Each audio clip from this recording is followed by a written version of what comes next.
Muy buenas a todos, bienvenidos oyentes de Radio Sefarat. Hoy estamos con Alejandro Rubinstein en el programa del Buen Nombre. ¿Y qué tal estás, Alejandro? ¿Cómo andas?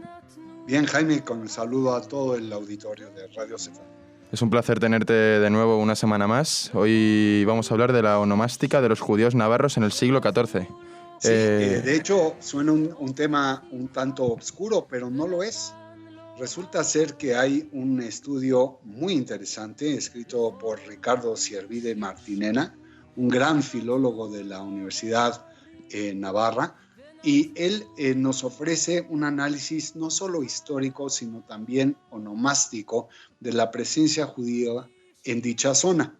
Y bien, hablaremos naturalmente de las aljamas hebreas, en lo que fue conocido como la Navarra medieval.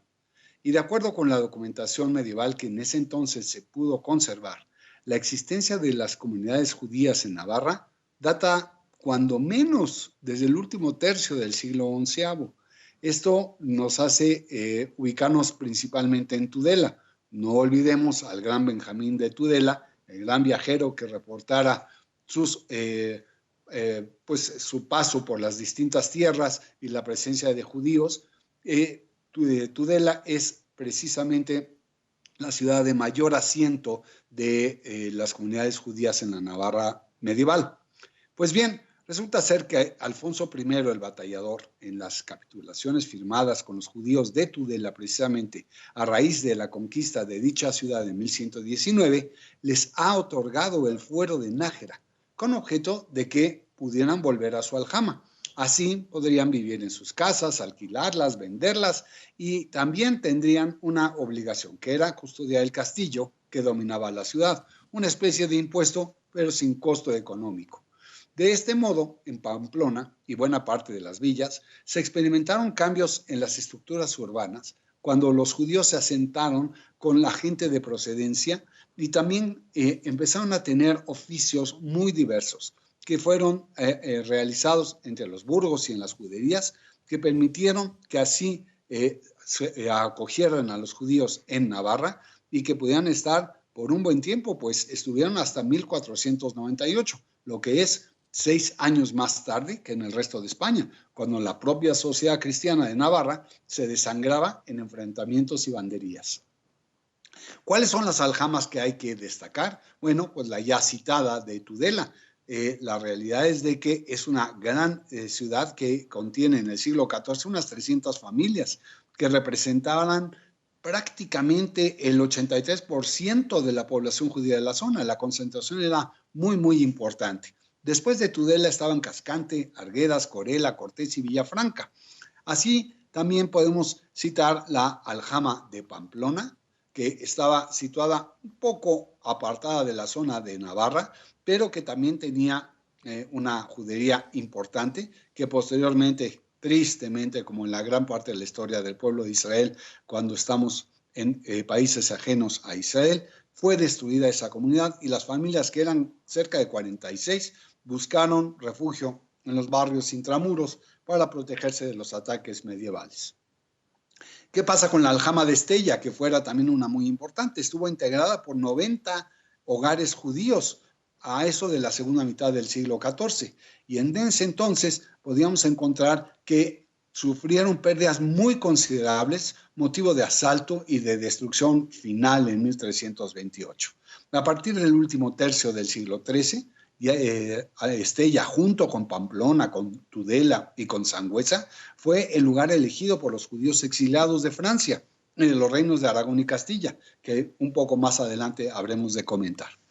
¿Qué sucede con la aljama de Viana? Pues es fundada en 1219 por Sancho VII de Navarra, y ahí se asientan personas con nombres, entrando ya al tema de onomástica propiamente, como Jaim, Samuel, Gento.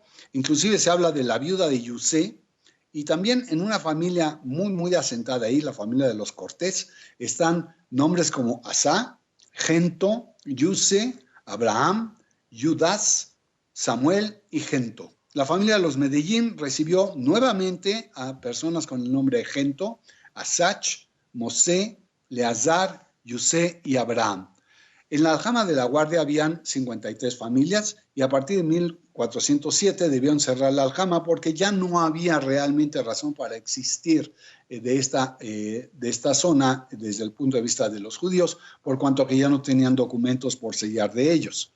En el caso de Sangüesa y de Monreal también hubo una presencia y que con el paso del tiempo también fue perdida. De la villa de Monreal, en forma particular, habría que decir que albergó una muy pequeña comunidad hebrea que estaba compuesta por apenas 15 familias.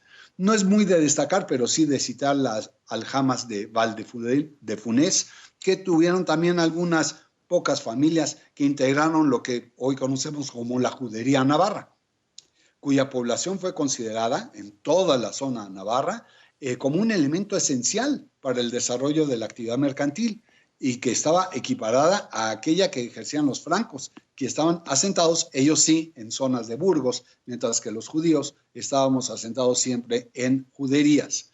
Resulta ser que los judíos navarros se entremezclaban con los habitantes del reino, pero estaban sometidos, según el fuero, en calidad de súbditos especiales del rey, a un impuesto personal anual que era única y exclusivamente fincado al pueblo de Israel y que se llamaba la pecha de los judíos. Esto es, un impuesto superior al que pagaran los navarros y que en años normales, imagínense, equivalía a la 10ª parte de los recursos del Estado.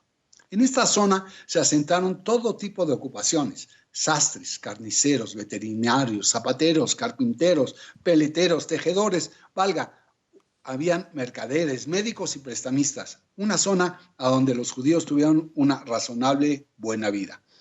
Por eso, los judíos procedentes de Francia, como ya lo habíamos citado, se asientan en Navarra a partir del año de 1290. Y así también, entre 1329 y 1338, se acercan a Tudela, evidentemente la ciudad principal, familias procedentes de Francia. Entre ellas habían gentes que eran como la familia Miron y Bienvenu de Bergerac, que eran los hijos de Nacelim. Qué nombre poco común, ¿no? Vivant y Salomón de Tonens, Jacob y Vivant de Pont-Audemer, que venían de Normandía, y también Vivant de Passy, Assach, Buscavidas de Bourget, entre otros muchos más. Como ya lo habíamos dicho, se destruyeron algunas de las aljamas. Las principales fueron la de Pamplona en 1276, el gran y terrible saqueo de la de Estella en 1328, lo cual condujo al decaimiento de las aljamas en Navarra. Y esto, pues, definitivamente trajo como consecuencia que las aljamas navarras experimentaron una disminución tan importante en la presencia de los judíos que ya no se pudo remontar, sino que, de hecho, terminó con el número 0 con motivo de la expulsión en 1498. ¿Cuáles son los nombres de varones, y después citaremos de mujeres, más relevantes dentro de la población navarra en el siglo XIV? Pues va a esta lista: Abadián, Abiroc, Abocaz, Abosach, Abraham o Ibrahim, Aserri, Asil, Alazar, Albozar, Elisai, Jarón, Gento, Jacob e Isaac, naturalmente, Yosef o Yusef y Yusé, Lazariel, Magrón, Natán, Refayán, Simón, Ursef, Zacarías y los nombres que inician con la C cedilla de Saadia, Sagui y Sazón. De esta suerte podemos decir que los nombres con mayor frecuencia en esa época y en esa zona eran Gento y Yento, Abraham e Ibrahim, Asach, Yosef, Yusef y Yusé, que son los tres muy parecidos.